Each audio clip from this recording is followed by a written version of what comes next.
there's a lot of energy and a lot of buzz around shortening the work week at the moment as an employer brand tactic, as an employer brand play to try and draw talent in what is one of the toughest labor markets that we've seen, at least in the last couple decades. In this article on Bloomberg, it highlights an Indian company, a company out of Bangalore called Slice, and it's a fintech firm that's competing with, I mean, as you can imagine, a number of startups in that country and then globally to try and access the highest level of talent that it can. And in its strategy to do so, that what they've gone and done is they've implemented a 3-day work week. And I think that it's an interesting tactic. It's one that could definitely work, but it also illuminates what I think is really important as employer brand practitioners to think about the two-sidedness to any tactic like this and any kind of big sweeping move that goes against a lot of the norms that we're seeing with kind of just the established way that companies work. And so the CEO of this company, Slice, is quoted as saying, or I'm paraphrasing, but that 3-day work week is the way to go because people don't want to be tied to a job. They don't want to be tied to an employer.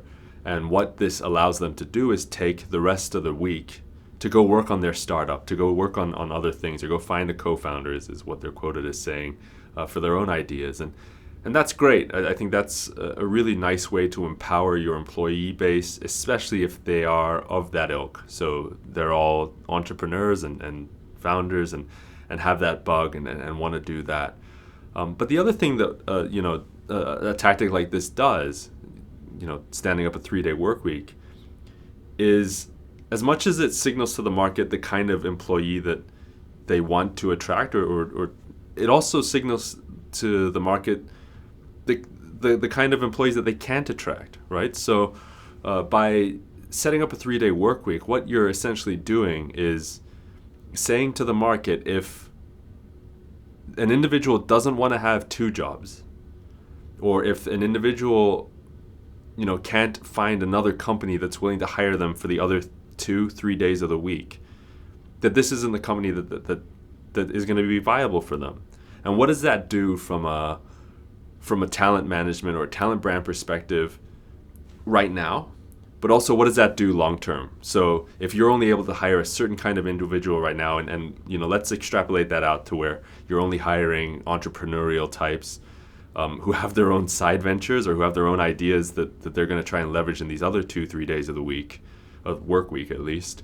What does that do for tenure? What does that do, when these individuals are successful with their ventures and then eventually move on? Are they as engaged with what you're trying to build as the CEO of this company, knowing that they've got their own stuff going on as well? So there's a lot of momentum around shortening the work week right now, and I get it. I think it's an interesting move to try and attract talent, but it's also very important to remember the other side of the coin and to understand the almost second order effects of any decision that you make from an employer brand standpoint. So shortening the work week is one of them. There's stuff around benefits, there's stuff around flex time, there's stuff around office spaces, all these things that are in the news and have momentum at the minute. As practitioners, it's our jobs to kind of step back a little bit from what is the noisy field of tactics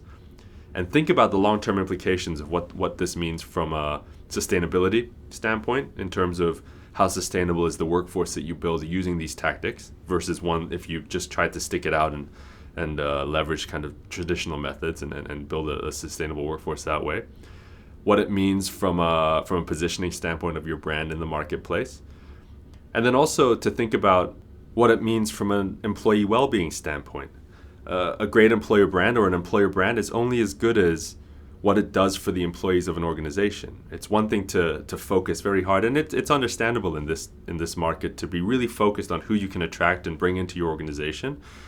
But you've also got to balance that with what does it mean for the employees. And in this case, with the 3-day work week and the kind of talent that they're going for, it's excluding, as a tactic, a bunch of talent that could be the difference. I mean, there are professional managers, for example, that a system like this wouldn't be able to access for a company that's flush with venture capital in this case, and who maybe have the experience to help that business scale, that this kind of a structure might not be able to accommodate. And so I think it's just very important as practitioners to think in this way, to think about the long-term effects of any tactic. Because it's great to fill your pipeline today. It's great to there are no magic pills or magic bullets, but it probably feels very good to fill your pipeline, to find that one thing that does it in this day and age if you can. But it's another thing to think about what it means for your business on a long-term sustainability kind of standpoint as well. So here's a really, really fun kind of story to keep track of. I'll be definitely following the progress of this company to see if this 3-day work week works. And then also then what it means globally, because I think that, here in the US at least, we don't always have to be at the forefront of every single new and kind of exciting tactic or innovation in the employer brand space. So definitely something to keep track of with Slice out of Bangalore, and just to see what this means from a talent standpoint, from a performance standpoint, and from an org chart standpoint. I think it'll be interesting to see.